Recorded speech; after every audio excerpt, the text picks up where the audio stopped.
यह कहानी एक ऐसे लड़के की जिसे उसके प्यार में 2 बार इनकार मिला, लेकिन आज भी शायद उस लड़की को भुला नहीं पाया। तो आइए से मैं और आप साथ पढ़ते हैं और जानते हैं कि क्या है आदित्य और खुशी की लव स्टोरी।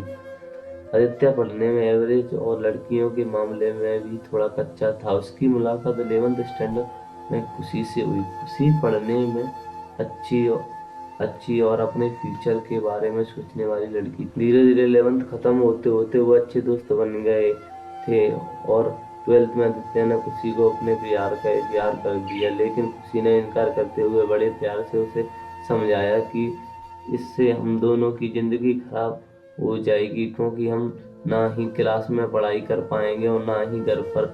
आदित्य को खुशी की बात थोड़ी बुरी लगी, लेकिन फिर उसे भी समझ में आ गया कि खुशी सही कह रही है और उसने अपने फ्यूचर और पढ़ाई पर फोकस शुरू करना कर दिया। और अब आदित्य किसी भी लड़की से बात नहीं करता था, यहाँ तक कि खुशी से भी नहीं नहीं क्योंकि उसे लगता था कि वो जब भी खुशी से बात करता है तब उसे अच्छा नहीं लगता था, क्योंकि कुछ दिन पहले तक खुशी उसकी क्रश थी और आज वो उसे रिजेक्ट कर चुकी थी। और आदित्य इन सब बातों को नजरअंदाज करते हुए अपने इंटर की परीक्षा में मेहनत करके पूरे स्कूल में फर्स्ट आ गया। बाद में आदित्य दिल्ली के कॉलेज से बीटेक करने लगा और वहाँ भी वो किसी लड़की से बात नहीं करता था, क्योंकि खुशी ने उससे जो भी बात कही थी कहीं ना कहीं उसके दिल में बैठ गई थी। और जब भी उससे कोई लड़की बात करने आती तो वह मुड़ मोड़ लेता था। वह धीरे धीरे अपनी पढ़ाई में और भी अच्छा होता गया और आखिर में आते आते वो अपने कॉलेज में भी टॉप 10 की लिस्ट में आ गया और उसे कॉलेज से ही रिप्लेसमेंट मिल गई और वो जॉब करने फिर से मुंबई चला गया। मुंबई एक बहुत ही बड़ा शहर है जहाँ एक मोहल्ले के लोग दूसरे मोहल्ले वाले को नहीं जानते।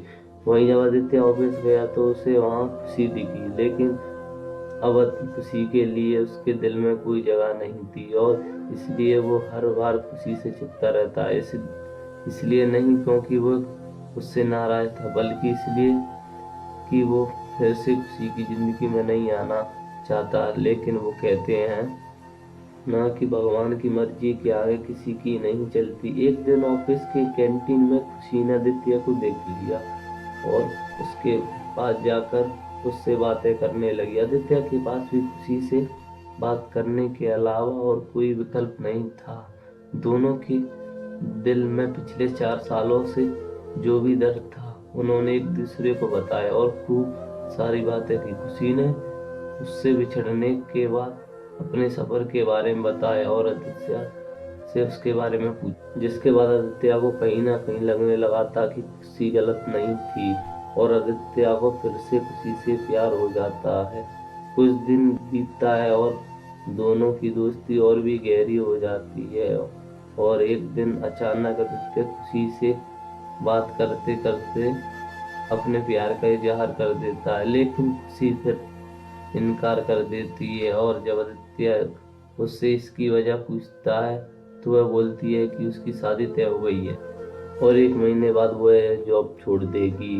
जब ये बात आदित्य को पता चली तो वह एक बार फिर से टूट गया, जिसके बाद वो अपने आप को संभाल नहीं पाया और एक चिट्ठी खुशी के लिए छोड़ कर चला गया। और खुशी उस खत को पढ़ती है। इसमें लिखा था, मेरी प्यारी खुशी, मैं तुमसे बहुत प्यार करता हूँ, लेकिन शायद तुम मेरी जिंदगी में नहीं हो, इसलिए तो मैं तुम्हें 2 बार खोया है। कोई भी इंसान इतना बदनसीब कैसे हो सकता है अपने प्यार को 2 बार खोए। मैं नहीं जानता कि मैं तुमसे दूर रह के जी पाऊंगा कि नहीं, लेकिन अगर तुम्हें किसी और से शादी करते देख लूंगा तो पक्का जी नहीं पाऊंगा। इसलिए मैं तुम्हें और इस शहर दोनों को छोड़ के जा रहा हूँ। शायद तुम मुझे भूल जाओगी, लेकिन दूसरी बार मिलने के बाद मैं तुम्हें कभी नहीं भुला पाऊंगा। मैं भगवान से प्रार्थना करता हूँ कि वो तुम्हें और तुम्हारे होने वाले पति को हमेशा खुश रखे। तुम्हारा प्यारा मित्र। खत पढ़ने के बाद खुशी रोने लगी और आदित्य को बहुत ढूंढा पर वो कहीं भी नहीं मिला। और बाद में खुशी ने अपने परिवार की खुशी के लिए अभिषेक से शादी कर ली, लेकिन खुशी को आज भी यह बात हमेशा सताती रहती है कि आदित्य कहाँ होगा, किस हाल में होगा, यहाँ तक तो उसे ये भी नहीं पता था कि आदित्य जिंदा भी होगा या नहीं। एक तरफ खुशी अंदर ही अंदर घुटती रहती है, लेकिन खुशी को आज भी ये बात हमेशा सताती रहती है।